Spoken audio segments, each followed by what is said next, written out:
One of my all-time favorite watches, we're looking at the Vacheron Overseas Perpetual Ultra Thin. We've had this exact watch in rose gold with a blue dial, and I have had this one once before, but when you look at the Vacheron Overseas line, usually the silver dials are the least desirable and the blue dials are the most desirable. And I would agree that in a lot of the other overseas models, the silver dial isn't nearly as attractive as the blue and black dial variants, but for some reason on this Perpetual calendar, I think the silver dial might be better than the blue dial, and it's also a lot less expensive to get into it. I'm not gonna sit and tell you why I love it. You kind of just have to look at it and make that determination on your own. Oh, one other funny story about this watch. I had a pool party at my house for my birthday, and I wore this watch last weekend. We were about to play some spike ball. So I handed the watch to my friend and said, "Can you wear this while I'm playing spike ball?" Finished playing, go to find him afterward, and he put it on a chair by the pool while I was in the pool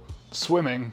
And I asked him where the watch was, and he's like, "It's right over there on the chair." I was like, "Dude, are you out of your mind? Like, what if that fell on the floor onto the concrete? I would have had to kill him." It didn't fall. I put it back in a safe spot after, but back to the watch. If I'm being biased to the other silver models because they don't come with a full rose gold bracelet, so maybe it's partly that the rose gold bracelet with the silver dial makes it look a lot better too. I don't know. This watch is outstanding. If you're not familiar with the Perpetual calendar, you basically have your day, date, and then you have the month. But if you look closely at the month subdial, it basically has all 12 months repeating 4 times. But one of the 4 sets of months is in blue, and that is to indicate the leap year. So if you set this thing up, the leap year is coming up, so we have the calendar set to before the leap year is coming, and then you keep this thing running, it's gonna remain accurate for a full century, or at least until the turn of the century. As with all the other overseas, it's got a quick adjust bracelet,